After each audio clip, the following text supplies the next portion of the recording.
I found some stouter rods for the 1.8 liter Chevy Cruze. Stay tuned.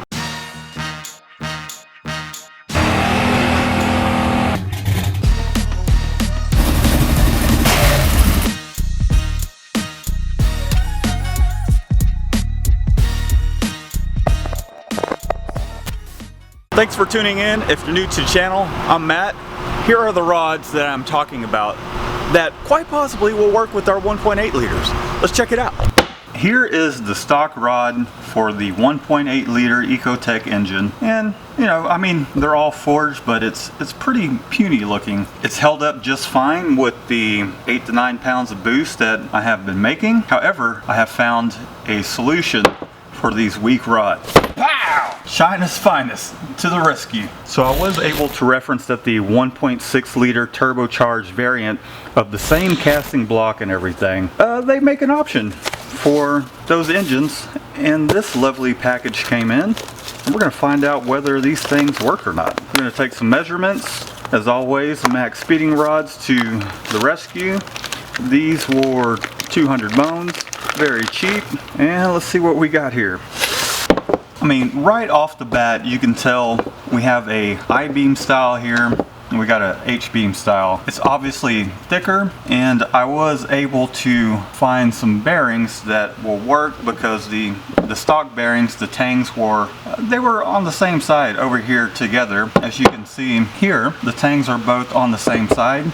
I'll leave a link down in the description where I found these. But first, before we get all excited, let's figure out if these things will actually work.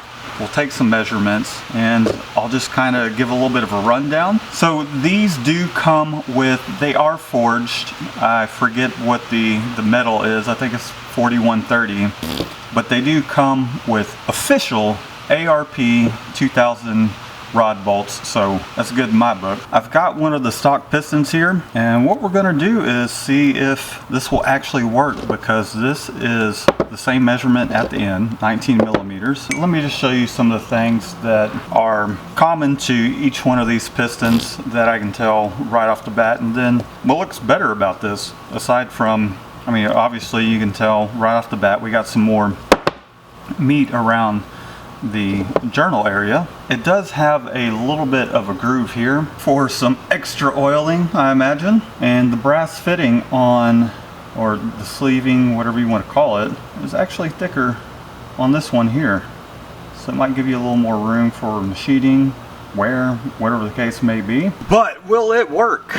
Let's find out. Let's see if this thing will actually work. It's nice and snug. There's definitely zero play. You know, it's a little on the tight side, although these have 120,000 miles on them, so it might be just fine. You know, we don't want any play in there, so we're good on that side of things. So let's see if these things are actually the same length. This probably isn't the most accurate tool, but I'm looking like about 3 and 0.865, somewhere around there. And with the MaXpeeding rods, however you want to say it, we're getting about 3 and just a hair, let's see, 8.45. I might put it down in the hole just a little more and will help lower compression a little bit. Not too bad. Let's check out the big end. And again, these tools aren't the most accurate. Machine shop will have some better tools. We're getting 1.8, and for the stock rod, 1.81. So, you know, I imagine with both of these torqued down to spec, they're practically the same rod. So I think what I'll do is, once I get the engine block out of the car, which I'm hoping to do that today, but I'm going to put one of these rods with the piston, no rings in there, torque it down to spec, have some plasti gauge, and on our stock engines I believe it's somewhere in the neighborhood of 0.0023, somewhere around there. We don't want to be any looser than that. We'll see how tight or loose it ends up being with these in there and the bearings that I did find. If everything checks out, we're good, and we just need to have the rotating assembly balance for these rods here. And here we have our torque specs. We have the ARP 2000s in there. which we've got two numbers here. We got 45 and 26. Okay, so we got our different thread sizes. We'll have to see what size it is. We'll see what size these are. It's giving me a 1/4 inch unless we're talking about the bulk of the head here. And which, I guess they're 5/16. Last and certainly not least, how thick are these things? So we're getting in the neighborhood of somewhere around 8.5, maybe 8.55.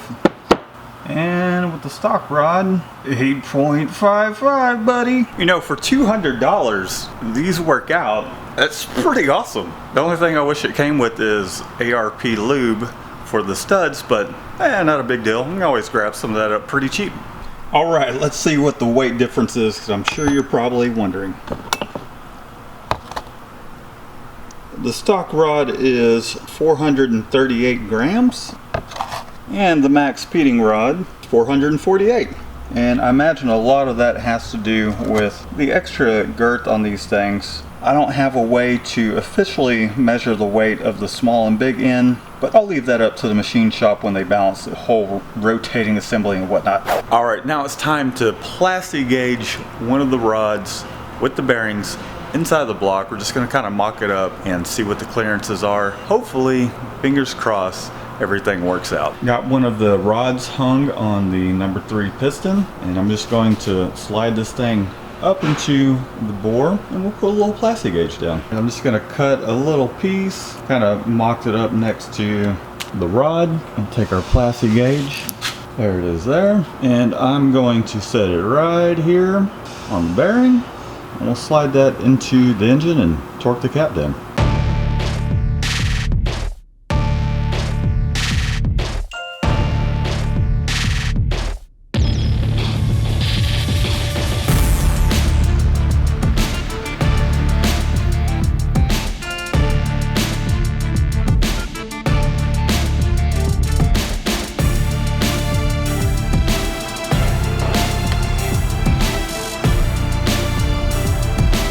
There we go.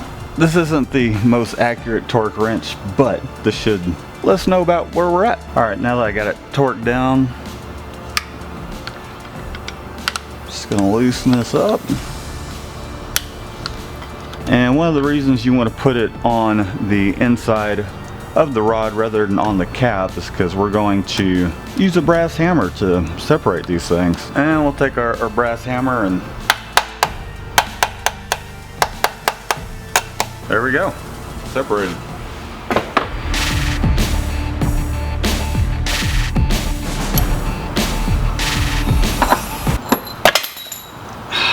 That wasn't supposed to happen. All right, so here we go. We're gonna take our plastic gauge and just kind of take this portion of it, and just looking at it, might be hard to see on camera, but we're kind of in the 15,000 range, which is perfect because the loose end for the specs on a Chevy Cruze is 2,000. The bigger end over here looks like we're a little bit tighter than 15, but I'd say on average really it's looking like around 15 thousandths.